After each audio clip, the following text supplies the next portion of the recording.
우리가 역사적인 대규모 군사 캠페인의 이야기를 할 때 그것들은 주로 적의 주요 전선을 돌파하는 작전에 의해 지배됩니다. 적을 뒤로 밀어내고 결국 패배로 몰아넣습니다.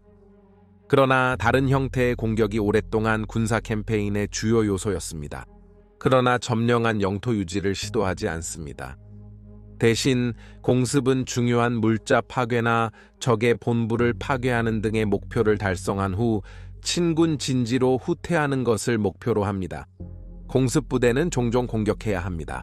그들은 종종 다른 부대로부터의 지원이 부족하기 때문에 잘 갖추어져 있고 스스로를 방어할 수 있어야 하며 무엇보다 그들의 목표를 달성하고 탈출하기 위해선 이동성이 필요합니다.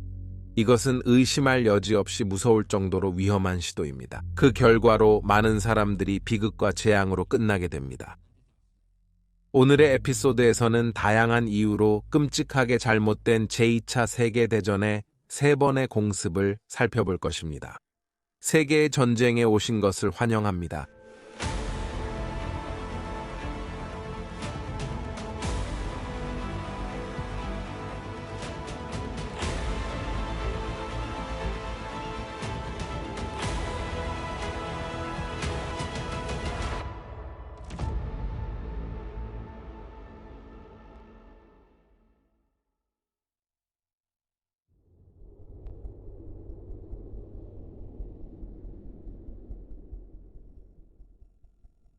폴란드 공화국을 침략한 후 영국과 프랑스 공화국과 전쟁을 선포한 후 히틀러는 결국 그의 군대가 서쪽으로 공격해야 할 것을 알고 있었습니다. 그러나 그의 길에는 2가지 주요 장애물이 있었습니다. 첫 번째는 위대한 프랑스 공화국의 마지노 방어선이었습니다. 이것은 프랑스 공화국과 독일군을 그들의 영토 내에서 제한하기를 희망하는 일련의 요새와 장애물들로 그들이 공유하는 230마일 길이의 경계선을 따라 있었습니다. 두 번째는 그의 군대가 지금까지 성공적이었음에도 불구하고 히틀러는 그의 군대가 이 선을 직접 공격하거나 프랑스 공화국의 방어를 약화시키는 장기전에 참여하기 위한 화력이나 자원이 부족하다는 것을 알고 있었습니다. 따라서 히틀러는 만약 마지노선을 통과할 수 없다면 그는 그것을 우회해야 하며 이는 벨기에, 네덜란드, 룩셈부르크 대공국 침략을 의미합니다. 그들은 중립을 선언했습니다. 영국과 프랑스 공화국의 군사적 거대기에 비해 히틀러는 이러한 국가들을 빠르게 치우기를 기대했습니다. 이를 통해 그의 병력들이 마지노선을 우회하고 프랑스 공화국로 쇄도할 수 있게 했습니다. 핵심 목표를 점령하고 보급로를 차단하며 결국 프랑스 공화국군이 항복했습니다. 그는 또한 이로 인해 영국 공격용 비행장을 확보했습니다. 그러나 히틀러는 제1차 세계대전에서 카이저가 비슷한 전략을 취했으며 그 결과 서부 전선이 거의 완전히 정지된 참호전에 빠져들었다는 사실을 상기시켰습니다. 그는 자신의 군대가 빠르고 결정적으로 행동해야 반대하는 군대를 더 끌어들이는 위험을 피할 수 있다는 것을 알고 있었습니다. 그것은 독일을 그녀가 이길 수 없는 소모전에 빠뜨리게 만들었습니다. 소위 낮은 국가들에서의 승리를 가속화하기 위해 독일의 지휘관들은 하루 만에 네덜란드를 항복시키기 위한 대담한 계획을 세웠습니다. 그들은 뱀의 머리를 잘라 몸이 죽게 하는 전략을 사용했습니다. 그들은 낙하산병을 이용해 헤이그에 급습하여 네덜란드의 여왕 빌헬미나와 그녀의 군대의 최고사령관 헨리 빈켈만을 포획할 계획이었습니다. 그리고 그들에게 항복하도록 강요하려고 했습니다. 그래서 독일군은 네덜란드의 반대 없이 벨기에를 통해 프랑스 공화국로 빠르게 진출하였습니다. 1940년 5월 10일 금요일 독일군에 의한 네덜란드 침공은 당시에는 전례 없는 공중부대의 사용을 보았습니다. 약 12,000명이 공중에서 투하되었습니다. 공격이 시작되기 전에 독일 항공기 힘은 네덜란드를 날아가 북해로 나갔습니다. 이것이 네덜란드 군대를 설득해 항공기가 영국 폭격 임무 중이라고 생각하게 할 수 있을 것이라는 희망이었습니다. 그래서 그들이 돌아와 북쪽에서 공격할 때 경계를 늦출 것이라고 생각했습니다. 그러나 이는 사실이 아니었습니다. 대신 비행기는 네덜란드 전역에 경보를 보내고 사람들은 빠르게 대피소로 달려갔습니다. 또는 일부 경우에는 군대가 빠르게 동원되는 동안 집을 방어하기 위해 무기를 들었습니다. 독일 항공기는 헤이그 주변의 네덜란드 군 변경과 비행장을 폭격하여 윌헬미나 여왕을 잡기 위한 공중 공격을 준비했습니다. 415시간 직후에 첫 번째 빛이 밤하늘을 밝히기 시작할 때 독일 공수부대원들이 방금 폭탄이 떨어진 바로 그 비행장에 착륙했습니다. 그러나 그들은 착륙하는 순간부터 극도로 강한 네덜란드의 저항을 마주했습니다. 독일인들이 결국 비행장을 장악하고 헤이그를 점령하기 위해 필요한 무거운 장비 일부를 공중에서 운반하는 데 성공했지만 발켄부르크 비행장은 너무나도 열악한 상태로 남아 사용할 수 없었습니다. 이로 인해 독일인들은 인근의 들과 해변에 착륙하게 되었고 이 시점에서 네덜란드 해군이 그들을 포격하기 시작했습니다. 그러나 비행장에서 독일군의 돌파를 기대하던 것은 네덜란드군이 반격을 시작하면서 곧 깨졌습니다. 이 방역에는 네덜란드 공군의 포커-TV 쌍발 폭격기 몇 대가 공습을 수행했습니다. 탄약을 다 쓴 독일군은 때때로 네덜란드의 무기에 의존하며 수적 열세였습니다. 독일 공수병들은 천천히 비행장을 포기하게 되었고 그들은 무질서한 그룹으로 분산되어 근처의 숲으로 도망치면서 철수 전투를 시작했습니다. 그들의 주요 침략군과 연결을 시도하며 독일인들에 대한 통계에 따르면 총 3,000명의 병력 중 최대 400명이 사망하고 1,750명이 포로로 잡혔습니다. 네덜란드 사람들에게는 이것이 비극적인 이야기 속에서의 승리였습니다. 주 전선에서 독일인들은 전진하면서 네덜란드인들에게 마을을 하나씩 포기하도록 강요했습니다. 그리고 5월 14일에는 독일 공군 루프트와페가 900명 이상을 살해하고 최대 8만 5천 명을 노숙자로 만든 공습으로 네덜란드시를 완전히 파괴했습니다. 그들의 사람들이 더 이상 고통받지 않도록 네덜란드는 그 오후에 항복하고 퀸 빌헬미나는 영국으로 도망쳐서 네덜란드 저항을 조직하기 위한 망명 정부를 구성했습니다.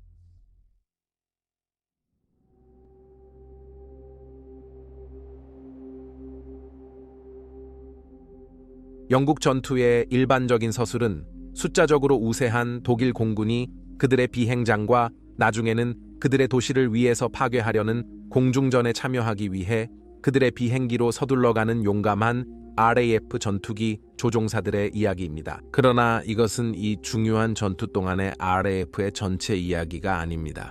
사실 전투기 사령부가 동남부 영국 상공에서 독일 항공기와 격돌하는 동안 RAF 폭격기 사령부는 공격적으로 행동했습니다.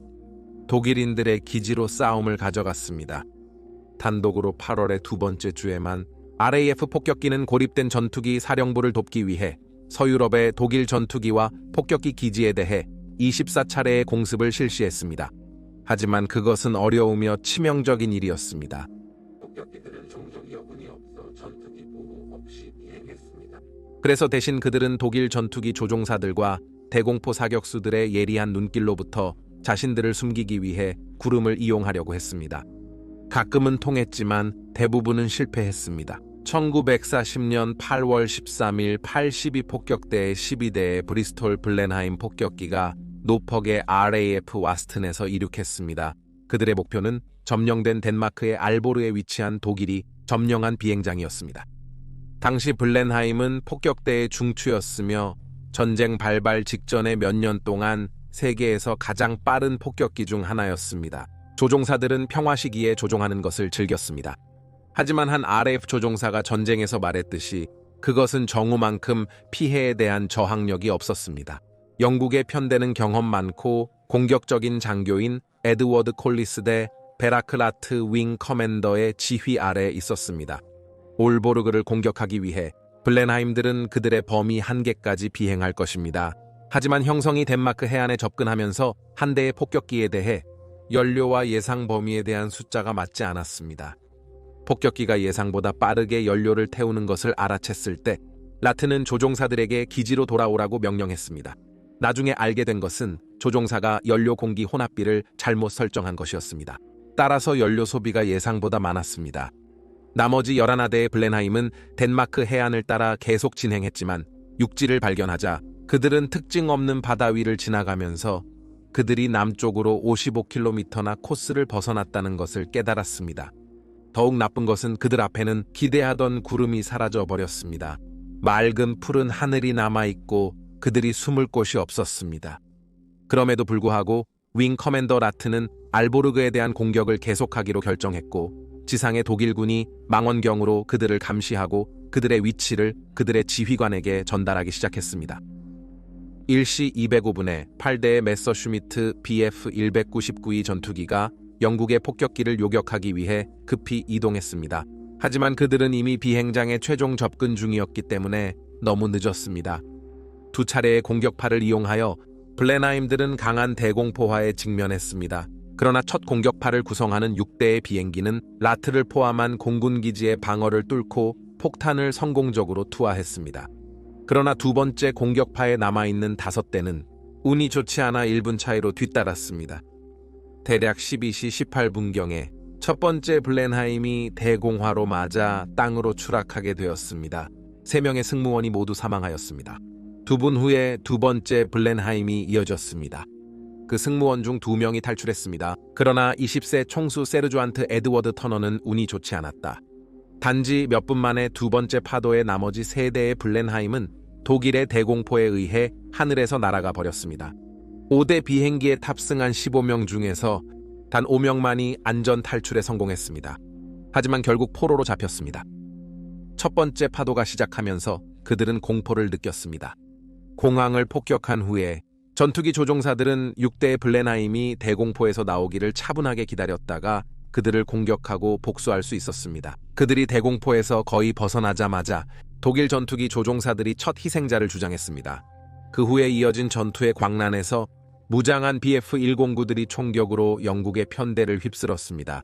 한 시점에 동시에 2대의 영국 비행기를 내린 적도 있습니다. 첫 번째 비행기가 플렉에 의해 추락한 후 15분 이내에 라트의 비행기를 포함한 11대 폭격기 부대 중 단지 2대만이 살아남았습니다. 탄약이 부족해진 독일 전투기 조종사들은 마지막으로 한번 공격을 시도했습니다. 윙 커맨더의 비행기를 태우고 추락시켰습니다. 기내에 있던 모든 사람들의 생명을 앗아가고 마지막으로 블렌하임을 해안으로 탈출시켰습니다. 연기를 뒤집었으며 그러나 승무원은 북해를 건너 영국으로 돌아가기에는 상태가 너무 안 좋다는 것을 알았습니다. 그래서 마음이 무겁게 존 오츠 하사는 패배를 예상한 블렌하임을 다시 돌려 덴마크 해안에 추락 착륙시킨 후 독일군에게 항복했습니다. 그렇게 해서 전체 공격 부대가 모두 소멸되었습니다. 올보르그를 공격한 33명의 비행사 중에서는 오직 13명만이 포로로 잡혀 살아남았습니다. 그러나 일부 사람들에게는 이것이 전쟁 이야기의 끝이 아니었습니다. 윌리엄 맥그라스 하사, 그의 비행기가 대공포로 추락한 1941년 11월에 전쟁 포로 캠프에서 탈출했습니다. 놀라운 생존 이야기에서 그는 북쪽에 점령된 프랑스 공화국을 통과했습니다. 남쪽의 친독일 프랑스 공화국을 통과했습니다. 그리고 스페인을 거쳐 영국 지브롤터에서 자유를 얻고 1942년 3월에 영국으로 돌아갔습니다. 중사 존 브리스토우는 블렌하임이 추락하는 것을 간신히 피했습니다. 그의 낙하산은 그가 땅에 닿기 직전에야 막막히 열릴 수 있었습니다. 전쟁 포로로 지내는 동안 상당히 기민한 브리스토우는 그와 그의 동맹국 포로들이 사기를 유지하고 전쟁의 진행 상황을 따라가기 위해 여러 개의 원시적인 라디오를 만들어냈습니다.